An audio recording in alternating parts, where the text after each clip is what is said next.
Jangan lupa subscribe ya.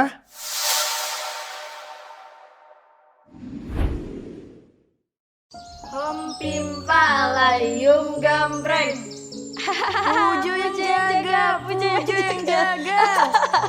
Tu, wa, ga, pat, ma, nam, ju, pan. Des, kemana ya kita? Aku mau masuk ke situ. Hah? Jangan, Des. Tempat itu angker. Halah, gak apa-apa. Masih siang kok, Rin. Rumah yang sudah lama kosong itu, bahkan sebelum anak-anak itu lahir, dulunya adalah tempat usaha pengolahan spiritus. Konon, saat malam, setelah pekerjanya sudah pulang, rumah itu terbakar hebat dan menewaskan semua keluarga majikannya. Telah diselidiki, hasilnya karena terjadi konsleting listrik. Dan setelahnya, rumah itu lambat laun semakin seram. Banyak cerita-cerita tentang pengalaman warga yang ditakuti saat melewati rumah itu. Apalagi hingga saat ini, aroma spiritus itu kadang masih tercium oleh warga, yang mengindikasikan bahwa masih ada aktivitas gaib di sana.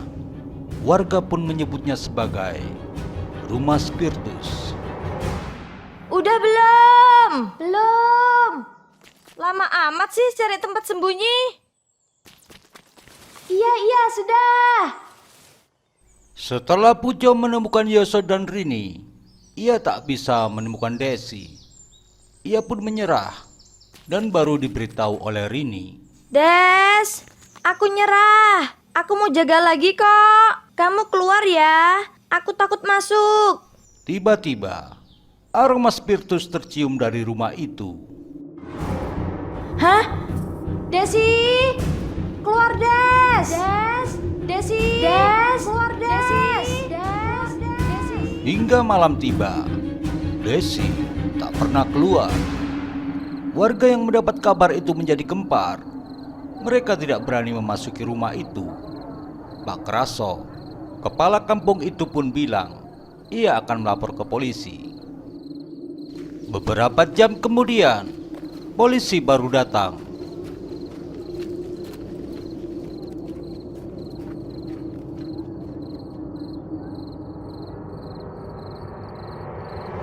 Loh, itu kan Desi. Pujo, Yoso, itu kan Desi. Hei, kalian dengar gak sih? Desi, ayo pulang. Orang-orang mencarimu. Ih, Des, itu siapa?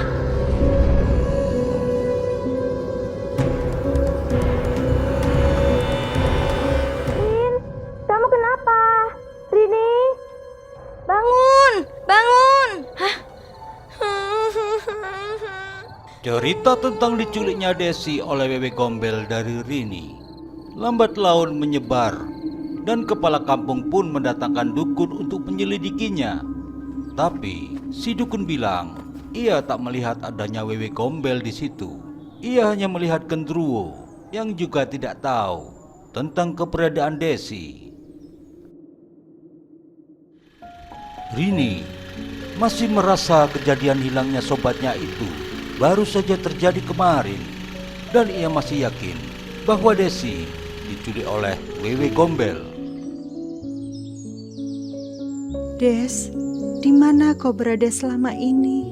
Paling tidak, datanglah dalam mimpiku.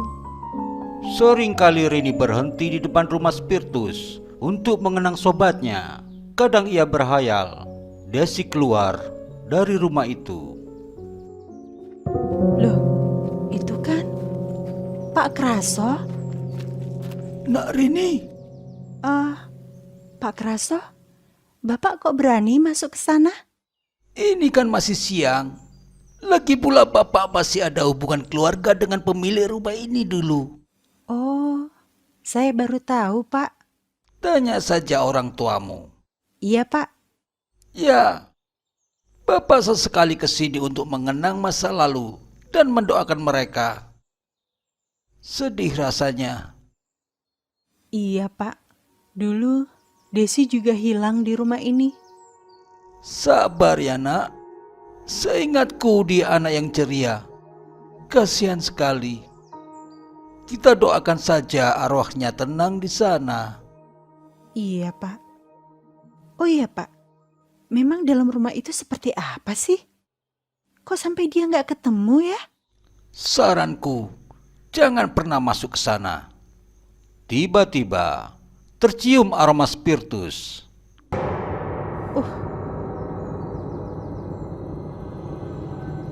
Tuh kan, mereka memperingati kita. Sudah, ayo kita pergi. Iya, Pak.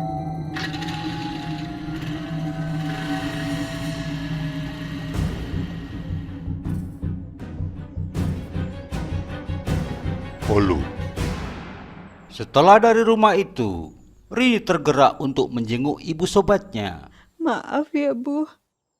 Seharusnya saat itu saya bisa lebih memaksa Desi supaya tidak masuk rumah itu. Itu bukan salahmu. Takdir tidak bisa diubah, Nak Rini.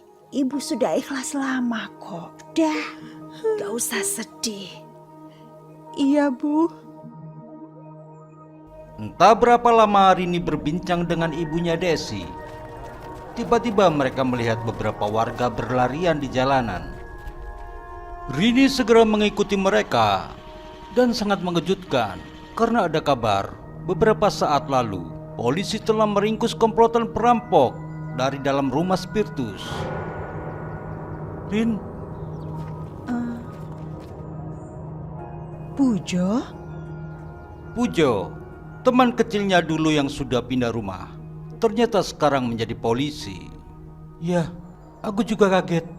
Setelah lama kami menyelidiki, ternyata komplotan perampok yang selama ini beroperasi di jalan luar kota itu ada yang memakai rumah itu sebagai tempat persembunyian. Aku tadi lihat Pak Kraso keluar dari rumah itu. Apa dia? Kami sudah menangkap Pak Kraso di rumahnya. Dia juga anggota komplotan mereka. Sejak kita masih kecil, Rin. Pak Kraso, sejak ia masih bujang, sudah tergabung dalam jaringan perampok ini. Dan sebelumnya, ia sudah punya masalah warisan dengan pihak saudaranya. Ditambah usaha pengolahan spiritus yang berasal dari limbah tebu itu sukses. Ia pun meminta jatah uang, tapi ia malah mendapat omongan kasar. Kemarahannya membuatnya gelap mata. Ia dan komplotannya diam-diam membakar rumah itu. Setelah rumah itu terbengkalai, ia gunakan sebagai tempat persembunyian komplotannya karena lokasinya juga terpencil. Lalu bagaimana dengan Desi? Kamu menemukannya di sana? Maaf, Rin. Aku juga sedih. Pujo. Oke. Sayangnya kita bertemu saat aku sedang bertugas. Aku pergi dulu ya.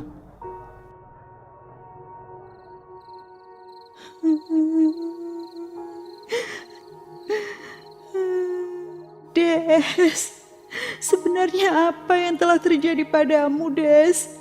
Rini, Desi? Desi? Kamu di sini, Des? Desi bercerita, dulu saat masuk rumah spiritus, ia melihat beberapa orang di sana.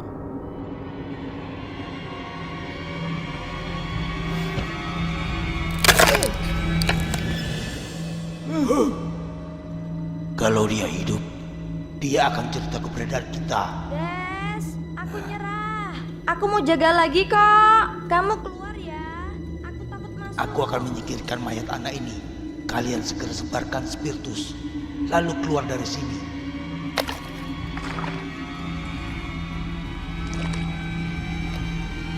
Setelah mereka pergi melalui pintu belakang yang langsung kebun tebu dan hutan, arwah Desi masih tertinggal di sana.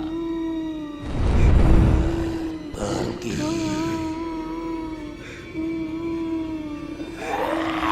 Tunggu. Bawa dia pergi. Seperti dihipnotis, Desi kemudian tersenyum dan menuruti ajakan hantu perempuan itu.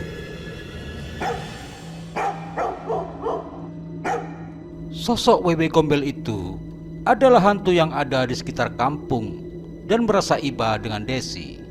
Kenapa kamu baru cerita sekarang? Karena selama ia diasuh oleh Wewe Gombel, selama itu pula prajurit Raja Genderuwo mengawasi mereka supaya tutup mulut. Tapi waktu itu kan seharusnya dukun itu bisa melacakmu karena waktu kejadiannya tidak lama kan? Karena dukun itu juga komplotan mereka. Komplotan itu memakai jasa dukun untuk kesuksesan operasi mereka.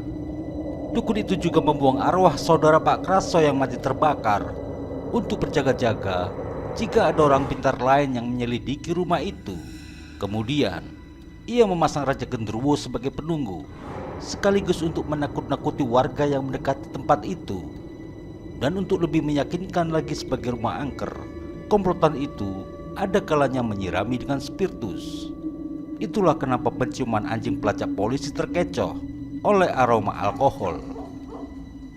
Pada masa tuanya, Pak Kraso tak lagi ikut beraksi, tapi memberi fasilitas persembunyian untuk komplotan yang sudah banyak beregenerasi. Pantas saja saat aku memergokinya tiba-tiba tercium bau spiritus. Rupanya untuk mengusirku. Sudah ya, Rin. Aku nggak sedih lagi kok. Kamu ikhlaskan aku. Iya, Des. Apakah kamu tahu di mana jasadmu berada? Aku nggak tahu, Rin. Des. Des. Desi. Des. Setelah malam itu, Desi sudah tak pernah menampakkan diri lagi. Dan Rini pun, kini ia sesekali berhenti di rumah spiritus untuk menebur bunga dan mendoakan sobatnya.